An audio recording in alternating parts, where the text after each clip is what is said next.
जय हिंद दोस्तों, कैसे हैं आप सभी लोग। चलिए एक बार फिर से आप सभी का स्वागत है आज के इस महत्वपूर्ण सेशन के साथ में। जैसे कि आप सभी को ज्ञात है, जब हम एमपीपीएससी एग्जाम की बात करते हैं, उसमें खासतौर पे जब हम प्रीलिम्स की बात करते हैं, तो करंट अफेयर्स में स्कोर करना स्टूडेंट के लिए एक बहुत बड़ी दुविधा बन जाती है कि सर हम करंट अफेयर्स में स्कोर कैसे कर पाए, है ना। उसके लिए क्या क्या सोर्स होने चाहिए, करंट अफेयर्स हम कैसे पढ़ें, बुक लिस्ट क्या होनी चाहिए, जिससे हमारा जो यूनिट 8 प्रीलिम्स का पार्ट है उसमें हम एक अच्छा खासा स्कोर कर पाए। तो आज इस वीडियो लेक्चर के माध्यम से हम यही समझने वाले हैं कि आखिर जो एमपीपीएस के प्रीलिम्स में यूनिट 8 का भय होता है, डर होता है, इसको हम कैसे दूर करें, कौन कौन से टॉपिक पर हमें विशेष फोकस करना होगा, जहां से क्वेश्चन ज्यादातर आपको देखने को मिलते हैं, उनको हम आज के सेशन में यहां पर डिस्कस करेंगे। तो एक पूरा रोड मैप आपको इस वीडियो के माध्यम से मिलेगा, तो लास्ट तक इस वीडियो से आप लोग जरूर यहां पर बने रहिएगा। तो सबसे पहले हम दोस्तों बात करेंगे कि एमपीपीएससी में प्रीलिम्स में यूनिट 8 का सिलेबस क्या है। तो आप यदि प्रीलिम्स के अंतर्गत या फिर एमपीपीएससी के अंतर्गत दोस्तों सिलेबस को आप डाउनलोड करेंगे,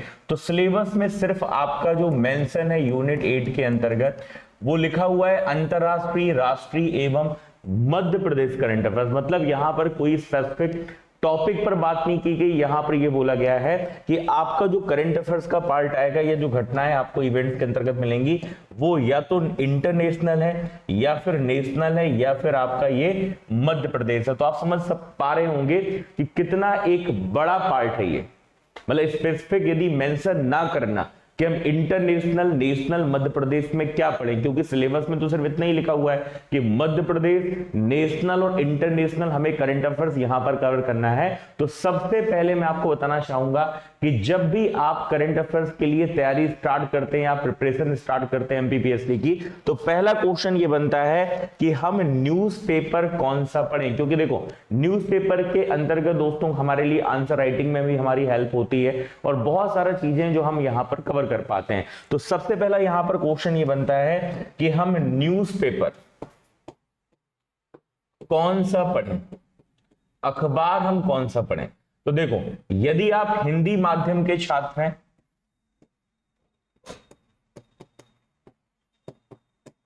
और दूसरा आपका यहां पर पार्ट हो जाएगा वो है इंग्लिश मीडियम का,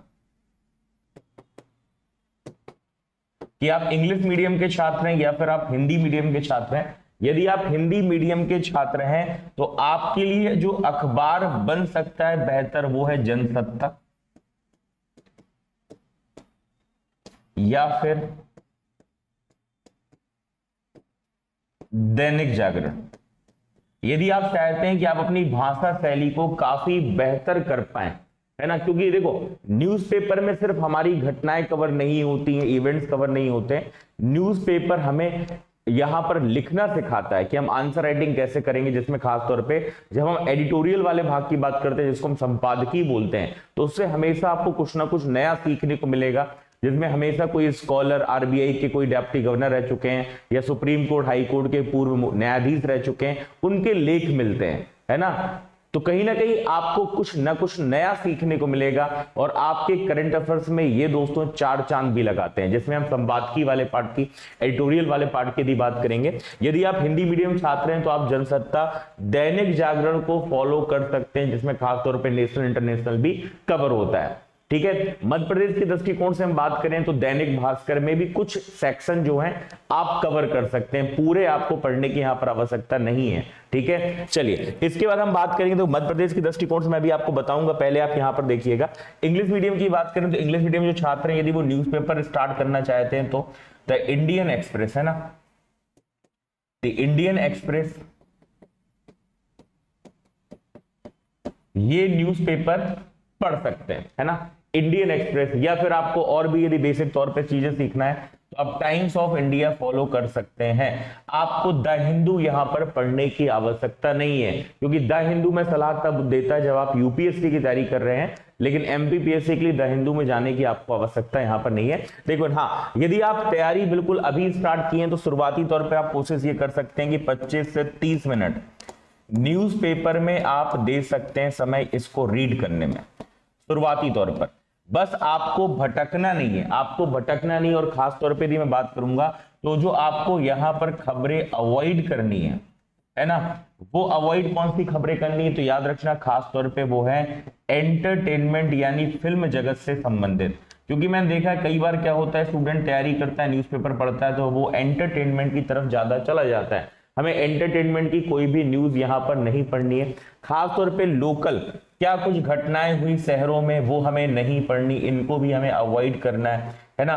बिजनेस से संबंधित खबरें भी हमें ज्यादा नहीं पढ़ना है, अवॉइड करना है, ठीक है, क्योंकि यहाँ से क्वेश्चन बहुत कम बनते हैं। हाँ, इकोनॉमी से संबंधित या कुछ ऐसा कोई फेरबदल हुआ है तो वो आप चीजें यहाँ पर देख सकते हैं, लेकिन लोकल खबरें कहाँ पर क्या घटनाएं हुई हैं शहरों के अंतर्गत वो आपको नहीं पढ़ना है, ठीक है। तो कई बार ऐसा होता है लोग भटक जाते हैं चीजों को लेकर, इसलिए मैंने यहाँ पर आपको बता दिया है ना। इन सब चीजों का आपको विशेष तरीके से ध्यान देना है। इसके अलावा यदि आप चाहते हैं कि मध्य प्रदेश वाला जो पार्ट है वो आपका काफी बेहतर हो पाए, तो उसके लिए मैं हमेशा सलाह देता हूं वो है जनसंपर्क विभाग, है ना। आप जनसंपर्क विभाग को फॉलो कीजिए, क्योंकि जनसंपर्क विभाग में मध्य प्रदेश से संबंधित जो भी आपको घटनाएं देखने को मिलती है डॉक्टर मोहन यादव जी के द्वारा, ठीक है, कौन कौन से यहाँ पर प्रोग्राम देखने को मिल रहे हैं, कॉन्क्लेव का आयोजन किया गया है और मध्य प्रदेश में क्या कुछ चल रहा है, तो वो आप जनसंपर्क विभाग से फॉलो कर सकते हैं। क्योंकि आपको पता है जब मैं एमपीपीएससी की बात करूंगा तो मैं खुद जनसंपर्क विभाग को फॉलो करता हूं, जो कि आपको हर दिन सुबह जो करंट अफेयर्स की क्लास मिलती है उसमें जनसंपर्क विभाग से डायरेक्ट क्वेश्चन उसको रिलेट करके हम वहां पर कवर भी करा देते हैं। तो जनसंपर्क विभाग बिल्कुल आप फॉलो करिएगा, जहां से क्वेश्चन आपका देखने को मिलता है। और दूसरा दोस्तों यहां पर पार्ट है वो है आपके लिए काफी इंपॉर्टेंट, और वो है रोजगार और निर्माण, ठीक है। रोजगार निर्माण में आपने देखा होगा वीकली आपको रोजगार निर्माण ये पार्ट मिल जाता है, जिसके अंतर्गत मध्य प्रदेश में एक सप्ताह का पूरा जो डेटा है, जिसमें खास तौर पे मध्य प्रदेश का जो प्रमुख नदी है, कोई यहाँ पर कार्यक्रम की बात करें, योजना की बात करें, मध्य प्रदेश के व्यक्तित्व की बात करें, है ना। और सिर्फ मध्य प्रदेश नहीं, नेशनल इंटरनेशनल डेटा जो है वो भी आपका दोस्तों रोजगार निर्माण के साथ में कवर हो जाता है। तो बिल्कुल आप रोजगार निर्माण को फॉलो करते चलिएगा, क्योंकि रोजगार निर्माण और जनसंपर्क से डायरेक्ट आपको परीक्षा में प्रश्न देखने को मिलते हैं, तो इनको फॉलो करना बहुत ज्यादा आपके लिए जरूरी है। अब हम दोस्तों बात करेंगे कि परीक्षा का जिस हिसाब से स्थिति है, अगर हम पीवाईक्यूज की बात करें तो एग्जाम में कहां से ज्यादातर क्वेश्चन हमें देखने को मिलते हैं। तो पहले मैं आपको बता देता हूं कि आखिर आपको यूनिट 8 के अंतर्गत, या हम बात करें हमारा जो करंट अफेयर्स का पार्ट है, उसमें कौन कौन से टॉपिक कवर करने हैं जहां से स्कोर आपका अच्छा खासा बन सकता है, ठीक है, उसको मैं आपको यहां पर बताने वाला हूं। ध्यान पूर्वक बहुत अच्छे से समझिएगा और इसको शॉर्ट नोट्स के साथ में आप ऐड करते चलिएगा, जिससे आपको पता चल जाए, है ना, नोट्स वाले पार्ट में कि आपको किस हिसाब से यहां पर पढ़ना होता है, ठीक है। अब दोस्तों आप देखिएगा एमपीपीएससी में देखा है कि जो फाइनेंशियल इंस्टीट्यूट है, यानी जो वित्तीय संस्थाएं, फाइनेंशियल इंस्टीट्यूट और डेवलपमेंट बैंक, यहां से बार बार प्रश्न देखने को मिलते हैं, जिसमें आपकी वित्तीय संस्थाएं होंगी,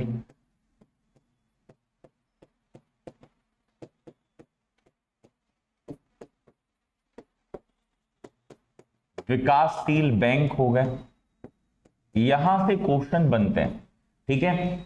जैसे आपने देखा होगा, चाहे मैं वित्तीय संस्थाओं की बात करूंगा या डेवलपमेंट बैंक की बात करूंगा, यहां से क्वेश्चन बनते हैं, जैसे ट्राई हो गया, IRDAI हो गया इंश्योरेंस सेक्टर का, है ना, यहां पर रेगुलेटर हो गया, ठीक है। इसके बाद में हमारा यहां पर विकासशील बैंक की बात करें तो नाबार्ड का नाम आता है,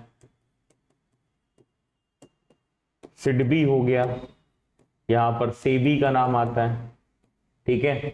इसके बाद में PFRDA का नाम आता है, जिसको हम pension fund regulatory development authority of India के रूप में यहां पर जानते हैं। नाबार्ड से क्वेश्चन आपके कई बार परीक्षा में बने, सिडबी से संबंधित क्वेश्चन आपके बने, नेशनल हाउसिंग बैंक जिसको हम NHB के रूप में यहां पर जानते हैं। मतलब क्वेश्चन कैसे भी यहां से बन सकते हैं, जिसमें आप देखिएगा मुख्यालय संबंधित क्वेश्चन बनते हैं, इनकी स्थापना कब हुई, एक्ट कब आया, या फिर हम रिसेंट डेटा की बात करें तो इसके अंतर्गत इसके वर्तमान में अध्यक्ष कौन है।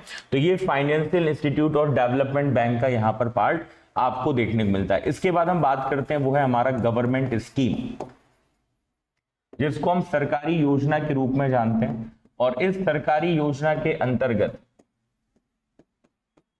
आपको मध्य प्रदेश, और केंद्र सरकार की जो प्रमुख योजनाएं हैं वो आपको पता होनी चाहिए। और मैं ये नहीं बोल रहा सिर्फ आप 2024-25 की योजनाएं पढ़कर जाइए, क्योंकि आप देखिएगा है ना, कई बार परीक्षा में 2014, 2015 यानी प्रधानमंत्री जनधन योजना, सांसद आदर्श ग्राम योजना, ठीक है, मतलब क्वेश्चन वहां से भी बन सकते हैं। तो ऐसा नहीं सिर्फ हमें रिसेंट योजनाएं पढ़नी है, हमें 2014 से जो भी इंपॉर्टेंट योजनाएं, चाहे मध्य प्रदेश सरकार की बात करें, केंद्र सरकार की बात करें, ये हमें पता होना चाहिए, जहां से प्रश्न आपको परीक्षा के अंतर्गत देखने को मिलता है। इसके अलावा हम बात करेंगे तो आपने देखा होगा प्रश्न आपका कमेटी वाले पार्ट से बनता है। जो समिति है, ठीक है, चाहे वो केंद्र सरकार के अंतर्गत हो, चाहे वो मध्य प्रदेश सरकार के अंतर्गत हो। जैसे हम बात करें 8वें वेतन आयोग के अंतर्गत किस कमेटी का गठन किया गया, उसकी अध्यक्ष कौन है, जीएसटी के लिए कौन सी कमेटी बनाई गई, तो आपने देखा होगा प्रायः इस तरीके के प्रश्न भी आपको परीक्षा में देखने को मिलते हैं, जो कि आपको कवर यहां पर करते चलना है। फिर हम बात करते हैं, वो है हमारा अवार्ड वाला पार्ट, जिसको हम बोलते हैं पुरस्कार। और अवार्ड में हमें मध्य प्रदेश, नेशनल और इंटरनेशनल तीनों कवर करने होते हैं। मध्य प्रदेश के प्रमुख अवार्ड पुरस्कार हो गए, राष्ट्रीय अंतर्राष्ट्रीय हो गए, जिसमें मध्य प्रदेश के अंतर्गत हम बात करें, जैसे आपके सम्मान में कालिदास सम्मान है, तुलसी सम्मान है, देवी अहिल्याबाई होलकर सम्मान है, मतलब ये जो प्रमुख सम्मान है। वैसे मैंने देखा है नेशनल में, आप देखिएगा हमेशा हर बार पीएससी का ट्रेंड है, आपकी परीक्षा में या तो भारत रत्न से प्रश्न बनेगा, है ना, और भारत रत्न से नहीं बनेगा, जो पद्म पुरस्कार है यहां से हर बार क्वेश्चन आपको देखने को मिल जाता है। ये पद्म विभूषण, पद्म भूषण, पद्मश्री, या मध्य प्रदेश के अंतर्गत हमें कौन कौन से नाम मिलते हैं, और इसमें भी खास तौर पे जो साहित्य से संबंधित सम्मान होते हैं, है ना, साहित्य से संबंधित जो सम्मान है यहां से भी बार बार प्रश्न बनते हैं, जिसमें ज्ञानपीठ पुरस्कार हो गया, सरस्वती सम्मान हो गया, बिहारी सम्मान हो गया, प्रश्न बनते हैं, ठीक है। और यदि मैं फिल्म जगत की बात करूंगा तो फिल्म जगत में भी आपको राष्ट्रीय फिल्म पुरस्कार, है ना, राष्ट्रीय फिल्म पुरस्कार,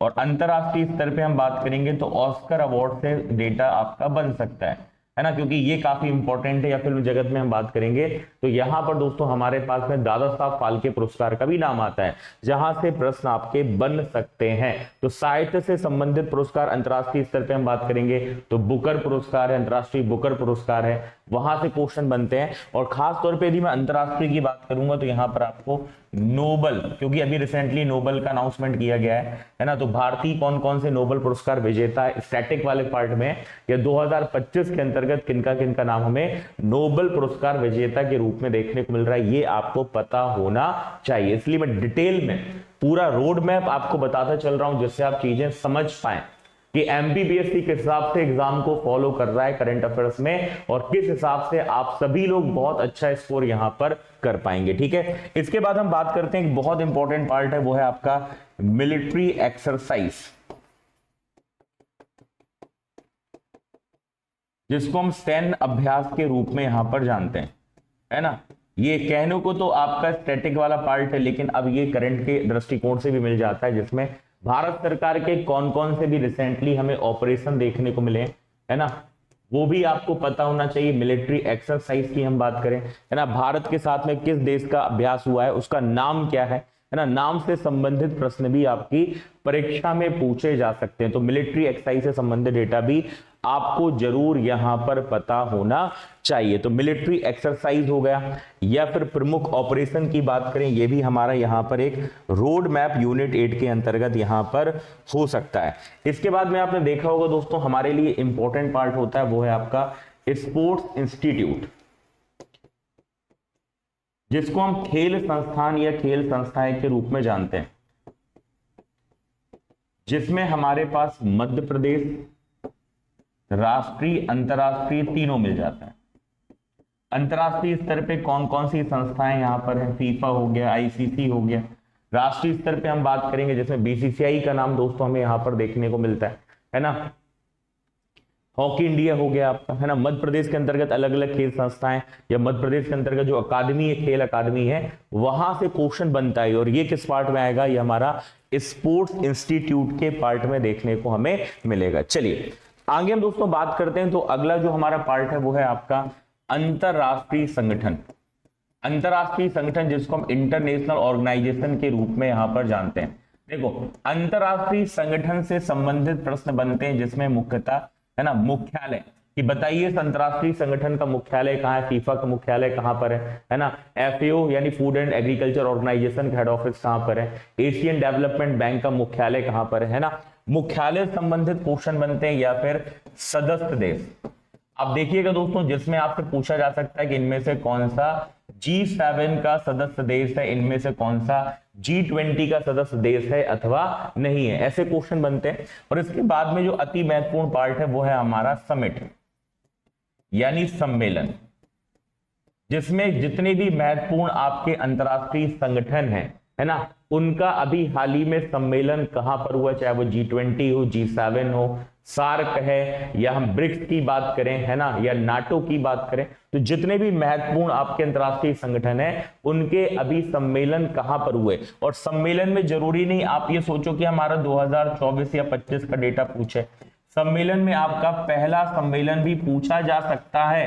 मतलब आप ये नहीं मत सोचना कि हमने तो सर 2024-25 का डेटा पढ़ लिया, तो ऐसा नहीं है। आपकी परीक्षा में 2024-25 का सम्मेलन से भी प्रश्न पूछा जा सकता है। और सम्मेलन सिर्फ आपके इंटरनेशनल ऑर्गेनाइजेशन के नहीं आते, मध्य प्रदेश की दृष्टिकोण से जो कॉन्क्लेव हुई है वहां से भी प्रश्न आपके बनते हैं, जिसमें रीजनल इंडस्ट्री कॉन्क्लेव हो गई, टेक ग्रोथ कॉन्क्लेव हो गई है ना, हमारी बात ग्लोबल इन्वेस्टर समिट हो गई, तो यहां से प्रश्न आपके अंतरराष्ट्रीय संगठन से देखने को हमें मिल जाते हैं। तो एक महत्वपूर्ण पार्ट है दोस्तों, इसको भी आप लोग अपने लिस्ट के साथ में जरूर यहां पर याद कर लेना, ठीक है। तो ये हमारा एक महत्वपूर्ण पार्ट है दोस्तों, ठीक है। इसके बाद हम बात करेंगे तो हमारे एक स्टैटिक वाला पार्ट बनता है, वो है भारत विश्व और मध्य प्रदेश में प्रथम। आप कभी भी क्वेश्चन देखिएगा यहां से बार बार क्वेश्चन बनता है जिसमें विश्व भारत और मध्य प्रदेश में प्रथम शख्सियत कौन है, यहां से क्वेश्चन आपको देखने को मिलता है ना। भारत के अंतर्गत मेरी मैं बात करूं जीआई टैग यानी ज्योग्राफिकल इंडिकेशन टैग, ओडीओपी अर्थात वन डिस्ट्रिक्ट वन प्रोडक्ट, और एक है जिसको हम बोलते हैं सर्टिफिकेशन मार्क। सर्टिफिकेशन मार्क प्रमाणीकरण चिन्ह, जिसमें आपका है ना कि फ्रूट में कौन सा सर्टिफिकेशन दिया जाता है ना, फलों की हम बात करें है ना, या फिर सोने और चांदी के जो उत्पाद है उनकी बात करें दोस्तों है ना, गोल्ड और सिल्वर ज्वेलरी ऑर्नामेंट की बात करें, उसमें कौन सा टैग या आपका सर्टिफिकेशन मार्क लगाया जाता है। एग्रीकल्चर प्रोडक्ट में एग मार्क की बात करें, इको मार्क की बात करें, ठीक है। तो आपने ये सारे नाम सुने होंगे, हॉल मार्क के नाम सुने होंगे, ये सब किस में आता है, सर्टिफिकेशन मार्क में आता है, ठीक है। तो ज्योग्राफिकल इंडिकेशन जो टैग है खासतौर पर मध्य प्रदेश के अंतर्गत, और ओडीओपी भी हम बात करें तो मध्य प्रदेश की दृष्टिकोण से यहां से प्रश्न आपके पूछे जाते हैं। तो ये भी एक महत्वपूर्ण वाला पार्ट होता है जो कि आप करंट के हिसाब से यहाँ पर इसको रिलेट करके अच्छे से पढ़ सकते हैं। तो इसको भी मैंने यहाँ पर दोस्तों मेंशन कर दिया है, ठीक है। इसके बाद हम नियुक्तियों की बात करें तो वो हमारा पार्ट होता है, वो है हमारा अपॉइंटमेंट्स। और अपॉइंटमेंट्स की हम बात करेंगे दोस्तों, तो ये जो नियुक्तियां हैं ये हमें रिसेंट वाली पढ़नी, मतलब अपडेटेड नियुक्तियां हमें पता होनी चाहिए। तो इसको भी मैं यहां पर लिख देता हूं नियुक्तियां, इसमें भी मध्य प्रदेश, राष्ट्रीय और अंतरराष्ट्रीय।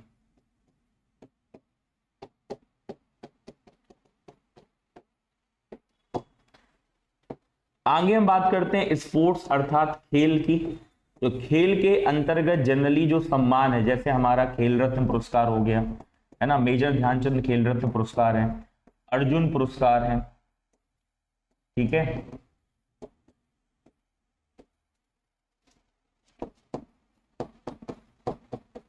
द्रोणाचार्य पुरस्कार है, या मध्य प्रदेश की बात करें तो मध्य प्रदेश के अंतर्गत विक्रम पुरस्कार, एकलव्य पुरस्कार, विश्वामित्र पुरस्कार, जो मध्य प्रदेश सरकार खेल में देती है सम्मान, है ना। तो यहां से प्रश्न भी आपको बार बार दोस्तों देखने को मिलता है, तो इसको भी आप इस डेटा के साथ में जरूर समझते चलिएगा जहां से प्रश्न आपके बनते हैं, ठीक है। और खेल में भी हम बात करेंगे तो खेल में 3 चीजें आप जरूर याद रखना, जिसमें पहला है हमारा राष्ट्रमंडल खेल, जिसको हम कॉमनवेल्थ गेम्स के रूप में यहां पर जानते हैं। दूसरा है एशियन गेम्स, जिसको हम बोलेंगे एशियाई खेल, और तीसरा है दोस्तों जिसको हम ओलंपिक के रूप में जानते हैं, है ना।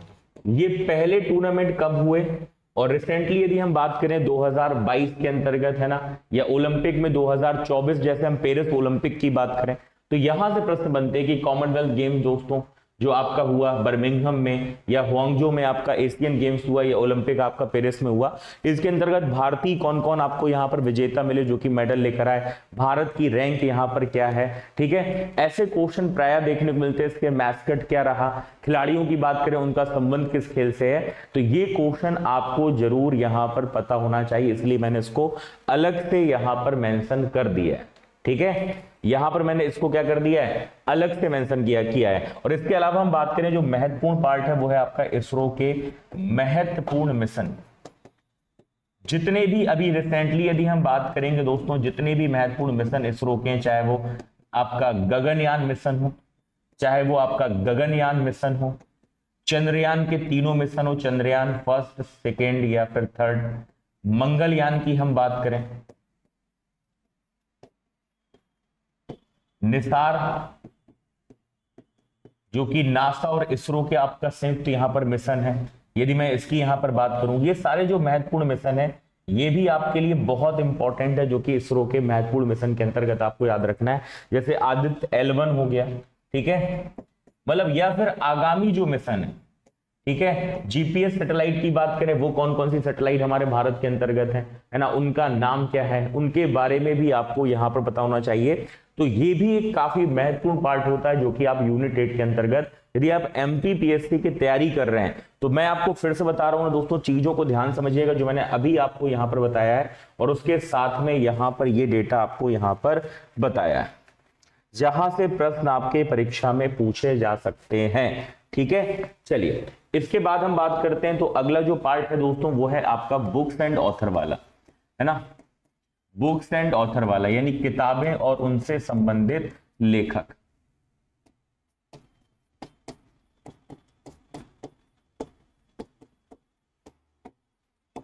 जिसको आपको करंट की दृष्टिकोण से और स्टैटिक जीके, है ना, स्टैटिक जीके मतलब रविन्द्रनाथ टैगोर की किताब का नाम क्या, मुंशी प्रेमचंद की कृति क्या है, ठीक है, जयशंकर प्रसाद की कृति क्या है, रिसेंटली हम बात करें चेतन भगत की कृति क्या है, एपीजे अब्दुल कलाम की बात करें, रिसेंट जो किताबें हैं, तो वो हमारा किस में आता है, वो हमारा बुक्स एंड ऑथर वाले पार्ट के अंतर्गत आपको यहां पर देखने को मिलता है।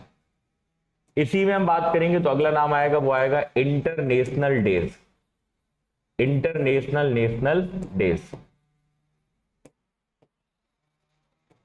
अंतरराष्ट्रीय राष्ट्रीय दिवस, जहां पर कई बार पूछ लेता है कि बताइए, है ना, ये जो दिवस है इसकी थीम क्या है, जो हमने योगा दिवस मनाया उसकी थीम क्या है, पर्यावरण दिवस की इस बार की थीम क्या है, तो ऐसे प्रश्न भी आपको बार बार देखने को यहां पर मिल जाते हैं,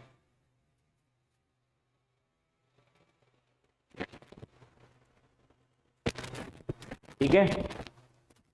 इसलिए मैंने इसको भी यहां पर शामिल किया, थीम इसकी देखने को मिल जाती है, या फिर ये जो दिवस है ये पहली बार कब मनाया गया, कब मनाया गया, आपने देखा होगा ऐसे प्रश्न भी प्राय आपके देखने को मिल जाते हैं, ठीक है ना, या फिर उसकी थीम यहां पर रिसेंटली हमें क्या है, वो भी काफी महत्वपूर्ण जो डेज है वहां से प्रश्न आपको देखने को मिल जाता है, ठीक है। चलिए इसके बाद हम बात करेंगे, तो आपने देखा होगा साइक्लोन से संबंधित क्वेश्चन बनते हैं कि अभी रिसेंटली ये चक्रवात आया, है ना, ये कहां से टकराया, किस राज्य को प्रभावित किया, इसका जो नामकरण है वो किस देश के द्वारा दिया गया, ऐसे प्रश्न भी प्राय आपके परीक्षा में देखने को मिलते हैं जो आपको यहां पर पता होने चाहिए, इसको जरूर लिख लेना। इसके अलावा दोस्तों हम बात करेंगे तो खनिज उत्पादन,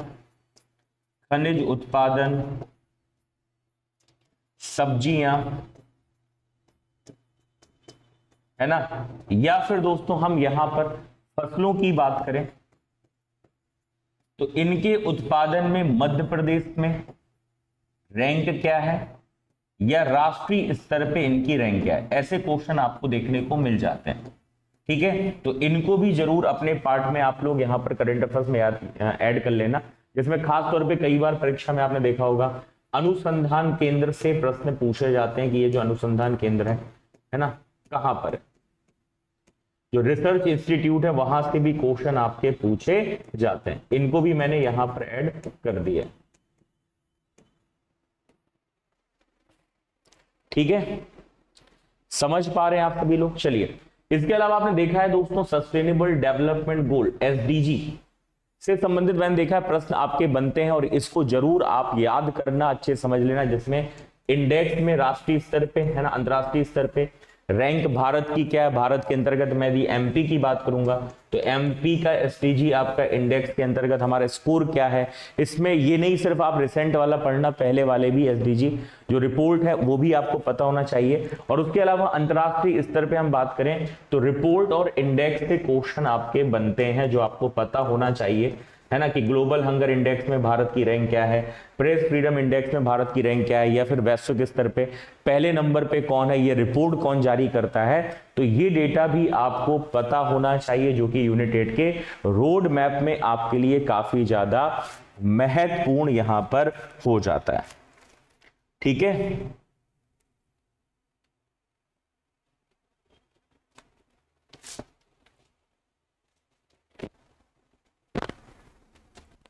तो ये एक समराइज डेटा था जिसके माध्यम से मैंने ये बताया कि आपको क्या क्या चीजें जनरली ज्यादातर पढ़नी है। बाकी यदि आप चाहते हैं कि जनसंपर्क, रोजगार निर्माण, राष्ट्रीय अंतरराष्ट्रीय जो करंट अफेयर्स है, मध्य प्रदेश करंट अफेयर्स है, वो आपको एक ही क्लास में मिल जाए करे डेली बेस का, तो उसके लिए आपकी डेली क्लास रहती है यूट्यूब में, है ना। यूट्यूब आपको पता है हमारा एमपी एग्जाम वाला है, और इसमें इन सभी डेटा को, चाहे वो जनसंपर्क, जैसे मैंने आपको बताया जनसंपर्क, रोजगार निर्माण,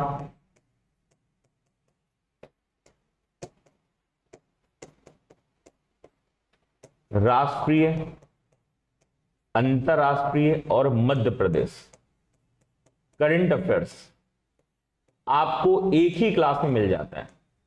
ये हर दिन क्लास होती है सुबह कितने बजे, तो सुबह क्लास होती है आपकी डीसीए अर्थात डेली करंट अफेयर्स की क्लास होती है, और ये हर दिन सुबह 8 बजे देखने को मिलती है, जिसमें आप देख भी पा रहे हैं, है ना।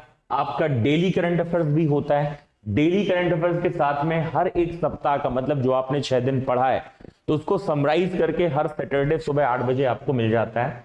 इसके अलावा फिर हम स्पेशल क्लास भी यहां पर रखते हैं, जैसे 6 महीने का मध्य प्रदेश हो गया, 1 साल का वार्षिकी अर्थात ईयरली करंट अफेयर्स हो गया, जैसे महामैराथन है जिसमें 6 महीने का मध्य प्रदेश करंट अफेयर्स, 1 साल का मध्य प्रदेश करंट अफेयर्स, ये आपको यहां पर मिल जाता है। ठीक है, मंथली करंट अफेयर्स भी आपको मिलता है, हर महीने का डेटा, है ना, 1 तारीख को आपको मिलता है, जो कि मंथली करंट अफेयर्स का पार्ट होता है ना। 1 साल का डेटा भी क्लास में आपको मिलता है, जिसमें हम लास्ट 1 ईयर का जो करंट अफेयर्स है राष्ट्रीय, अंतरराष्ट्रीय, मध्य प्रदेश के दृष्टिकोण से यहां पर डिस्कस करते हैं। जैसे कि आप देख रहे हैं 6 मंथ का ये करंट अफेयर्स हो गया, ये मध्य प्रदेश करंट अफेयर्स हो गया।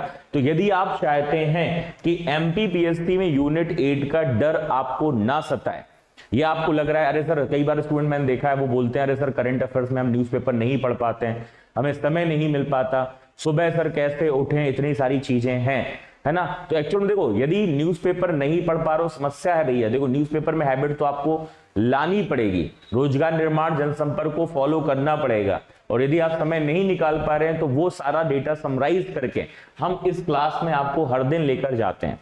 ठीक है, जो कि हर दिन सुबह 8 बजे आपको YouTube MP एग्जाम वाला में देखने को यहां पर मिलती है। बाकी आप चाहें तो आप हमारे इस टेलीग्राम चैनल से भी जुड़ सकते हैं, यदि आप चाहते हैं करंट अफेयर्स में आपको डेली हर दिन की अपडेट मिलती रहे, मध्य प्रदेश, जनसंपर्क, रोजगार निर्माण, राष्ट्रीय, अंतरराष्ट्रीय, मध्य प्रदेश, तो आप हमारे इस टेलीग्राम ग्रुप में जुड़ सकते हैं, जिसमें आपको आशीष त्रिपाठी सर सर्च करना है, पीडब्ल्यू का आपको लोगो मिल जाएगा। इस ग्रुप को आप ज्वाइन कर लीजिए, जिसमें आपको अपडेट्स मिलती रहती हैं, या फिर आप QR कोड के माध्यम से भी ग्रुप में जुड़ सकते हैं।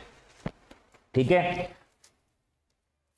ना। और सिर्फ ऐसा नहीं है हमें करंट अफेयर्स पढ़ना है, करंट अफेयर्स के साथ में हम स्टैटिक जीके की भी यहां पर रिलेट करके चलते हैं, जिसमें आपका जो विविध वाला पार्ट है, मिसलेनियस वाला पार्ट है, वो भी आपका यहां पर कवर होता जाए। तो आई होप दोस्तों आज के सेशन में आपको ये हेल्प मिलेगी कि यूनिट 8 और करंट अफेयर्स के लिए तैयारी हमें किस हिसाब से और किस दिशा में करनी चाहिए, जिससे आपका स्कोर 100% हो। और हमें बहुत खुशी होती है जब एग्जाम में स्टूडेंट, है ना, सेंटर से बाहर आते हैं और बोलते हैं, चाहे वो 2024 की परीक्षा की बात करें, 25 की बात करें या पहले की बात करें, जब स्टूडेंट बोलते हैं सर हमने तो वही यहाँ पर क्वेश्चन देखे जो क्लासेस में पढ़ाए हुए आए, तब मुझे खुशी होती है कि चलो आज हमारी मेहनत सार्थक हुई है। ठीक है, चलिए, तो उम्मीद है दोस्तों इस पर्टिकुलर वीडियो से आपको काफी हेल्प मिलेगी यूनिट 8 के रोड मैप को लेकर, यूनिट 8 में अच्छा स्कोर करने को लेकर। तो मिलते हैं आप सभी से, मुलाकात करते हैं नेक्स्ट सेशन के साथ में। जय Hind and thank you so much guys. जय हिंद।